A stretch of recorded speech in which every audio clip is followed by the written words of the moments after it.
Hai, Assalamualaikum semua, nama aku Alif. Selamat kembali ke channel Lego Margins TV. Thank you sebab sudi klik video ni guys, sebab sudi menonton video ni. Bagi mereka yang baru sampai, thank you so much guys. Jangan lupa subscribe channel ni. Dan bagi mereka yang dah lama subscribe, bagi mereka yang dah lama support video aku, here's another one for you. Untuk memulakan video pada hari ini, aku ingin tanya korang satu soalan. Korang pernah tak pergi tempat yang sangat sejuk ataupun sangat panas? Well, untuk aku tak pernah lah pergi tempat negara yang sangat panas tu. Aku tak berkesempatan. Tapi aku pernah lah pergi tempat yang sangat sejuk. Sangat sejuk tu bagi aku adalah lingkungan daripada macam negatif 12, negatif 10 darjah Celsius macam tu. Bagi aku, pengalaman aku, itulah tempat paling sejuk pernah aku melalui. Cuaca lebih kurang negatif 10, negatif 12 kat yang paling sejuk. Dan paling panas pun negatif 2, negatif 1. Itu paling panas lah tu, di Sapporo, Hokkaido. Dan Sapporo terkenal dengan winter festival dia sebab dia punya takat sejuk dia punya salji yang turun memang amazing, lembut, memang banyak sangat dan memang sejuk lah, senang cerita. Dan pengalaman aku di Sapporo, Hokkaido tu dalam 8 hari kot, 9 hari macam tu, memang sangat sejuk guys. Macam aku cakap tadi, paling panas pun negatif 2. Paling sejuk aku pernah lalui, kita keluar malam-malam tu pun subuh-subuh hari tu dalam negatif 12, negatif 14 macam tu lah. Kalau korang tengok baju yang aku pakai memang berlayer-layer, salji yang turun pun sangat tebal. Jalan tu, korang bayangkan jalan raya tu boleh hilang kala hitam tu, memang putih. Sebab apa? Sebab salji. Dan apabila ada jentolak yang menolak salji kat jalan tu ke tepi, dan salji yang kat tepi setelah ditolak tu boleh dikatakan lebih tinggi daripada orang pun ada. Memang sangat tinggi guys. Dan dalam keadaan cuaca yang sangat sejuk tu, negatif 10, negatif 8 macam tu, bila kita punya telinga ni terkeluar sikit macam tangan kita terbuka ke, ada kulit-kulit yang sensitif, kulit-kulit yang nipis tu terkeluar, kadang boleh sepanas tau. Kita punya kulit ni rasa macam pedih, panas sangat. Sebab apa? Sebab terlampau sejuk, terutamanya pada tubuh badan kita yang kurang darah mengalir, macam telinga kita, hidung ni kan, yang mulut, bibir ni apa semua, kita kena jaga betul-betul. Sebab kalau tak, memang boleh beku, memang boleh frostbite orang kata. Bagi aku, itulah pengalaman aku pergi ke tempat yang paling sejuk yang pernah aku lawati. Tetapi guys, negatif 12, negatif 10 itu sebenarnya tak ada apa-apa pun bagi mereka yang tinggal di sebuah tempat yang diberi nama Yakutsk ataupun Yakutia. Yakutia ini terletak di dalam Republic of Sakha. Republic of Sakha ni dia terletak kat dalam Rusia.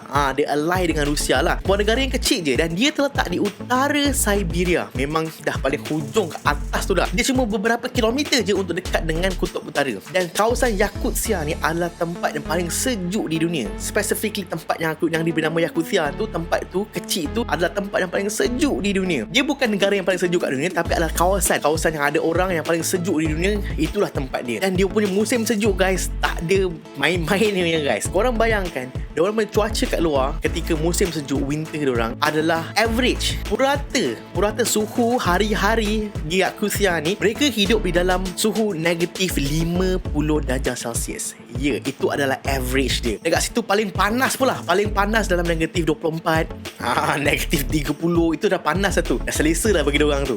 Dan paling sejuk dekat sini, dia punya cuaca tu boleh sampai ke negatif 71 darjah Celsius guys. Amazing punya sejuk. Kadang-kadang kita tak tahu macam mana lah rasa dia ataupun bagaimana keadaan 50 darjah Celsius tu. Sukar untuk kita bayangkan bagaimana kalau suhu tu negatif 50 darjah Celsius. Senang cerita, kalau korang biarkan sebiji apple ataupun sebutir pisang dekat luar, dekat luar rumah korang selama 5 minit saja, korang ambil buah tu balik, korang ambil pisang tu balik, korang boleh jadikan tukul. Ya betul, korang boleh tukul paku tu menggunakan pisang yang korang letak kat luar tu selama 5 minit. 5 minit je guys, pisang yang lembik tu boleh jadi tukul besi.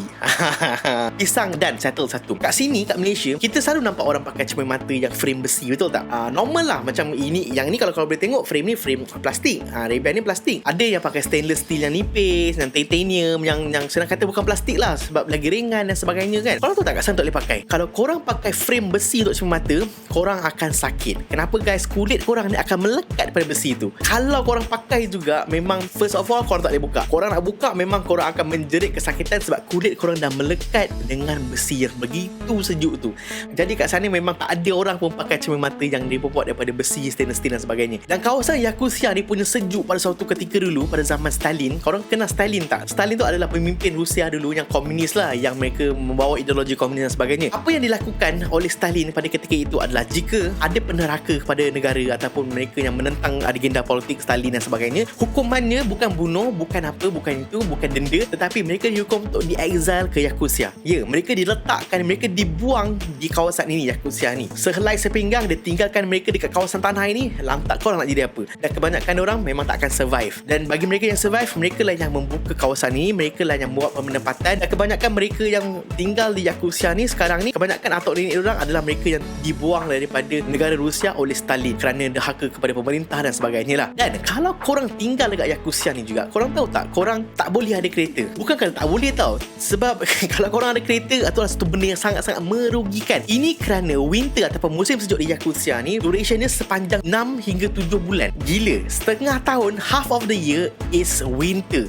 Dan kalau dekat negara-negara sejuk lain, kalau winter, korang still boleh jalan tau. Kereta tu boleh normal, boleh hidup, bergerak. Kereta tu boleh berfungsi. Korang hanya chainkan tayar korang, rantaikan tayar korang, lepas tu korang boleh jalan dekat snow dan sebagainya. Memang tak ada masalah lah. Tetapi tidak di Yakutia. Sangat sejuk sehingga kan kalau korang biarkan kereta korang dekat luar selama sehari, korang tak boleh start kereta dah. Sebab apa? Engine oil akan beku, kemudian radiator punya air dalam tu semua akan beku. Tak ada antifreeze yang boleh membuatkan cair-cair dalam kereta ini berfungsi. Dan sepanjang winter itu mereka tidak boleh buat apa-apa kecuali apabila mereka dah start on kereta, mereka biarkan on je. Dan kebanyakan kat sana kalau korang nampak, kalau kata mereka memerlukan kereta untuk pergi bekerja dan sebagainya, apabila mereka dah balik kerja apa semua tu, mereka tidak akan off kereta. Mereka biar je, mereka biar engine running, buang minyak apa semua, biar je running je lah. Sebab apa? Nanti dia akan padam, lepas tu nanti dia akan on balik. Sebab apa? Sebab kalau dia off, totally off habis, esok pagi diorang nak pakai tak boleh buat apa dah. Jadi mereka biar je lah, dia on engine, tutup tingkap, masuk rumah dan sebagainya. Bagi mereka yang tak mampu untuk ada garage yang mempunyai heater lah, kalau mereka ada duit sikit, ada garage yang mereka boleh bayar heater dan sebagainya, boleh, no problem. Jadi mereka tak perlulah on engine kereta hanya semata-mata untuk memanaskan kereta supaya kereta mereka tidak beku. Dan bagi orang-orang yang duduk dekat Yakutia ni juga, apabila mereka keluar pergi kerja ke pergi mana-mana ke jalan ke menggunakan kereta, mereka sentiasa ada barang-barang spare untuk repair kereta ke, untuk makan ke, untuk minum ke, blanket ke, heater dalam kereta mereka akan siap sediakan. Kerana apa guys? Potensi untuk kereta mereka rosak di tengah-tengah jalan sangat-sangat tinggi.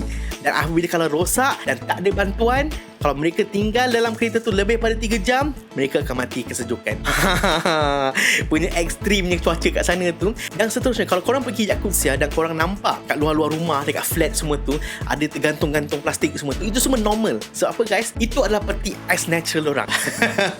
Korang tahu tak? Peti ais normal berfungsi dalam keadaan 4 darjah Celsius macam tu. Peti ais yang korang letak sayur, korang letak makanan, letak air semua tu, yes, 4 darjah Celsius. Bagi freezer pula yang dekat atas ataupun belah bawah tu, yang korang letak aiskrim, letak ais tu, tempat ini, freezer ni, dia punya operating, dia punya maximum operating Celsius dia paling rendah dia boleh pergi pun dalam negatif 20 macam tu lah. Korang bayangkan kalau kat cuaca kat rumah korang tu, kat luar tu negatif 50 darjah Celsius, lagi sejuk daripada freezer korang. So buat apa nak beli freezer? Mereka hanya perlu ikat dalam plastik, letak dekat luar, gantung, settle, duduk situ diam-diam, jadi freezer, natural freezer orang kata. Bila bercakap pasal ni, aku dapat merasalah hidup dalam freezer. Masa aku dekat Otaru, masa aku dekat Jepun tu, aku beli aiskrim tau. Aiskrim tu sangat-sangat besar. Kita orang makan aiskrim tu dalam keadaan cuaca di bawah negatif 10, negatif 8 macam tu. Memang literally kita hidup ni, kita makan aiskrim dalam freezer, tak cair-cair guys. Aku beli aiskrim tu dalam keadaan matahari sedang terang menerang ni, sehinggalah matahari tenggelam pun tak habis-habis aiskrim, tak cair-cair. Tak makan banyak tak boleh, takut brain freeze, sakit kepala. Makan slow-slow sikit-sikit, jalan-jalan makan, jalan-jalan makan, tak habis-habis, tak cair-cair. Itulah aku cakap, antara pengalaman yang aku rasa macam tak boleh lupakan lah dekat tempat negara sejuk ni. Dan apa yang lebih aku impress ataupun rasa macam gempak adalah orang-orang kat sana tau. Mereka yang menjual makanan dekat tepi jalan ni, respect weh dorang.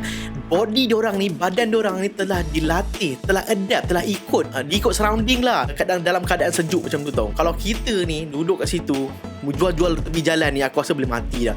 Dan cara mereka berpakaian memang sangat-sangat teliti. Dan tempat mereka pijak pun, mereka pastikan mereka pijak di atas kulit binatang. Mereka tidak pijak direct atas tanah ataupun atas ais. Sebab kalau mereka pijak direct atas ais ataupun atas tanah, walaupun dengan pakaian yang tebal, dengan stokin yang tebal dan sebagainya, kemungkinan untuk mereka kesejukan, untuk frostbite memang tinggi. So apa mereka buat adalah mereka letak kulit binatang, mereka diri atas tu. Jadi guys, itulah sedikit sebanyak tentang keadaan sebuah tempat ataupun sebuah kawasan, sebuah negeri yang diberi nama Yakutia, tempat yang paling sejuk di dunia. Tidak mudah untuk rakyat-rakyat di situ, manusia-manusia di situ untuk hidup secara normal.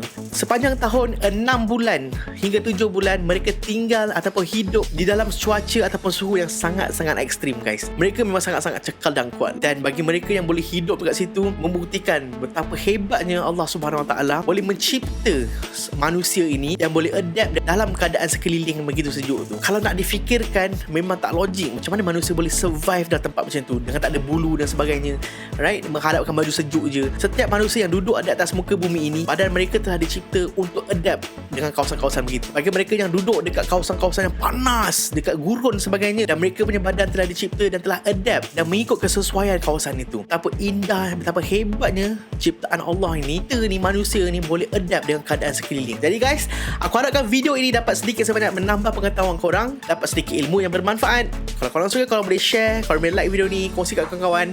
Bagi mereka yang tak suka, buat video sendiri. Thank you so much guys for watching. See you guys on my next video. Stay healthy, stay positive, be a good Muslim as always. Assalamualaikum warahmatullahi wabarakatuh. Bye bye.